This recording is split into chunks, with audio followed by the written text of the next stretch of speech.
We'll go with Justin. Hi, Pascal. Justin Egan, the outfield. How are you doing? Hi, Justin. I'm fine. How are you? So this weekend, it's your last preseason game. Next weekend, MLS is back. How does that alter what you're trying to do in training compared to earlier in the preseason? And what are your goals tomorrow against San Jose? Tomorrow is the last game we're going to play on a friendly basis, and like you said, next week, next Sunday, it's Galaxy. So we're almost ready, and that's been the plan from the start going into preseason, making sure that we are ready to compete again on the 22nd. So tomorrow will be the last test that we have to see a few things that we haven't seen before. Like Kai coming in, so he played 30 minutes against Kansas City. He's going to be starting again tomorrow to see how that works out with a few other players on pitch, and then we should be finalizing the details and get ready for the 22nd. The team was very young 2 days ago. Exactly. Yeah. Okay. Okay.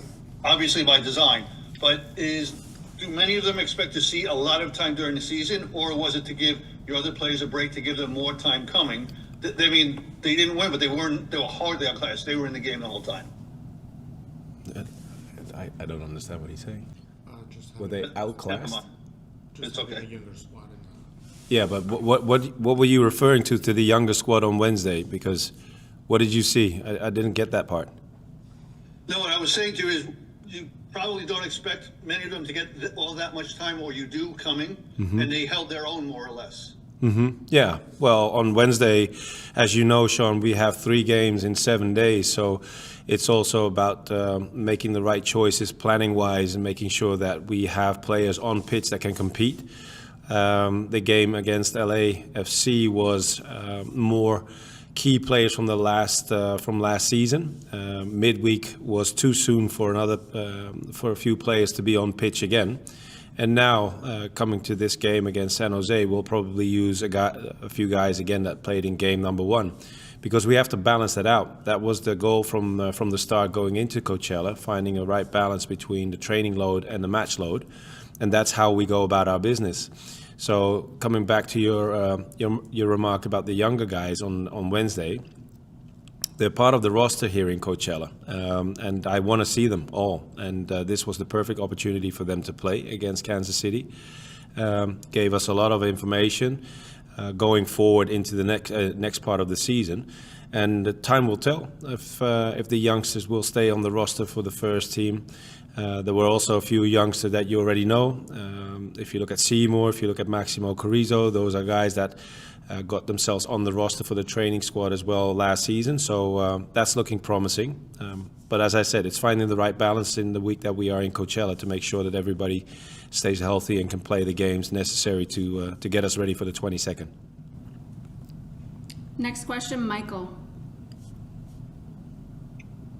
Hey, Pascal, it's Mike Ander from Blue City Radio. Thanks, as always, for the time. You're welcome, Michael.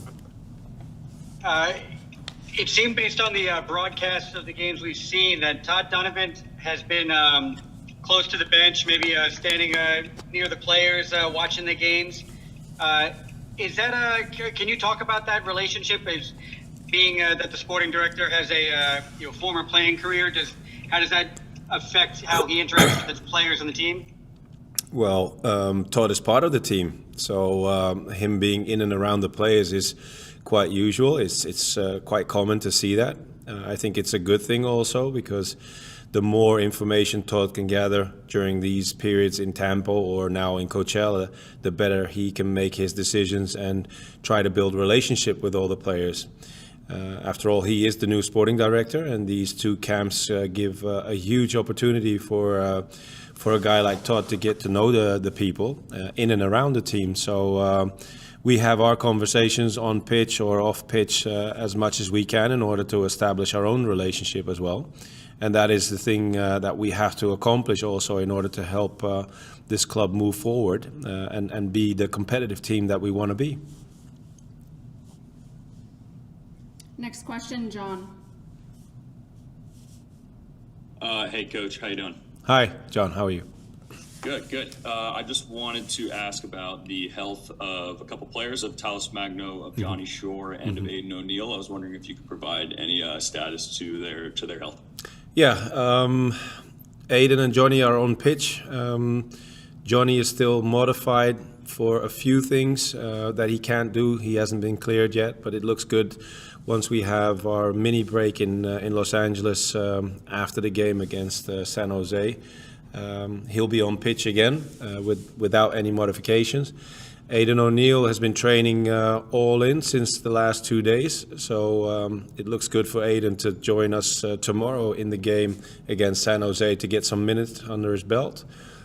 Talis is moving in the right direction as well, but he needs a little more time before he can join the group sessions again, because we also have to realize he's coming from far away, not only Brazil as in far away, but also health-wise and training-wise. So we have to take our time in order to make him more robust and get him ready to compete again. And this is a minor setback, so we have to be mindful of that. And hopefully he can join the group sessions again somewhere late next week or the week after that. Thank you. Next question, Jonathan. Hey Pascal, Jonathan Mackey in New York. How are you? Hi, Jonathan. Fine, thank you. How are you? Good. I just wanted to ask what your biggest lesson or takeaway from last season was with your squad and what was previously a new league for you, and what have you changed for this year's challenge? Well, it's to keep it very simple. We did a pretty decent job. We did okay, but we want more. We want to be successful. That means we have to do better than last season. The first step has been put out there. We reached the conference final, which was a good achievement. But at the end of the day, we didn't win anything. So we're trying to establish a winning culture within New York City FC, and that means you have to be capable of winning more matches. And in order to do that, you have to become more consistent than we were last season. So that is, in a nutshell, what we're trying to achieve going forward into this season. And the steps have been made during the camps that we've had so far. We do have to take in consideration that we lost a few key pieces going into this season. So in order to create new chemistry with the players that will be replacing those key players, that takes time, and that is something that we've been working on in pre-season. Next question, Trey. Hey, Coach Trey Fillmore, how are you? Hi, Phil. How are you? Doing well. So to end the last two postseason games last year and the first preseason game this year, you had Nico playing much more forward in that sort of false nine role. I'm wondering what your approach is, the kinds of things you're trying to achieve when you have more of a natural midfielder, false nine type of player playing up front rather than the Alonso Martinez running behind kind of player. Well, like you said it, Nico is not a deep number 9. He has other qualities, a different profile. But given the fact that Alonso is not available and Seymour Reed is still making his progress in order to become that stable number 9 for us in the future, we have to make sure that we have different solutions. And like you've seen last season, Nico Mercado was one of the solutions that could play as a 9.5. He plays that role different. He likes to come down and play between the lines, but also has his runs off the ball, as he's very intelligent. So, and the matchup with Maxi in the middle gives us a different dynamic in the central part of the pitch, and also the profiles of the wingers in this structure have to be a little different. So it gives us more versatility, and it's one of the tools that we have in our toolbox that we can apply during the games. It helps us switch in shapes, but it can also be the starting shape. So overall, we're very happy that we have a player like Nico Mercado that can help us in several ways. Next question, Jan. Hi, Coach. This is Jonny from Agencia F, a Spanish-speaking news agency. We cover mostly Latin American players. My question is, what is the expected role that will have Maxi Moralez in your team during this season? Thank you. Yeah, that's a good question. Obviously, we were very happy with the involvement of Maxi last season.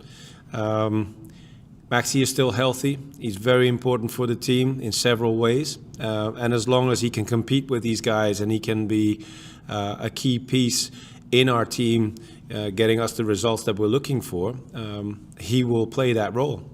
On the other hand, we also have to be mindful of the fact that he's 39, so he might not be able to play 3 games in 7 or 8 days just yet. But we're very thankful that he's still on pitch with us and can help us in several ways with his leadership, his personality, and of course his creativity and his knowledge on the pitch, helping other players perform at their best. So as long as Maxi can stay healthy, and that's something that we focus on a lot with the staff and Maxi himself, of course, we hope to enjoy him on the pitch as much as possible this season. Next question, back to Justin. Hi, Coach. Justin Egan, the outfield again. Mm-hmm. One of the things that we learned about you last season is that you value positional flexibility. Kevin O'Toole is one of those guys that we saw at multiple positions throughout the season, sometimes playing in different spots in different phases of the game. Interested to see where you line up Kai tomorrow. But are there certain qualities that you're looking for when you're deploying a player like that? Yes, it all comes down to game intelligence. So for us to work the way we do in training throughout the week, the sessions that we design, the drills that we do, I've gotten as much information as I could last season for the players that were working with the staff. Kevin is a good example. Played left fullback. As a younger player, he played as a left winger as well. But throughout the season, I was very, very pleasantly surprised with all the things that he could add to our game and our game model. So then it's about trial and error and making sure that you give the player a lot of confidence, a lot of help, a lot of tools, how he could develop an extra part of his game. And like I said, Kevin is a good example of this, and gives us a lot of flexibility in possession, but also out of possession. And as I said, it comes down to game intelligence, because you can ask only so much from a player. And if a player is capable of doing the things that are necessary to do on pitch because he can handle it with the intensity and the pressure that we play with, then that's a right step in the right direction. If it doesn't work out because the player doesn't show this behavior or this quality throughout the training week, then it's something that you shouldn't bother trying to do anymore, because it will only affect his confidence. Thanks, Coach. Anyone else? Justin? John? Yes. Coach, one more question. I had a question about the search for a striker. I know there's not always a ton you could say on those things, but in past press conferences, you have mentioned it as a target for the club. I was just wondering if there were any updates you could share on that, and with the season right around the corner, if that's something that is realistic for the start of the season. Well, I don't think it's realistic to see the number 9 that we're all looking for to be on pitch or be available going into the game against Galaxy. But the search for the right number 9, or the right profile, the right player, the right person continues. We've tried. Obviously, a few things didn't work out the way we hoped it would be, but the search continues, because we all know that Alonso will take a little more time to get ready again in order to play for us again. We have our options, but we're still looking for that right number 9 to come and support this team. Thank you, Coach. Anyone else? Thank you, everyone.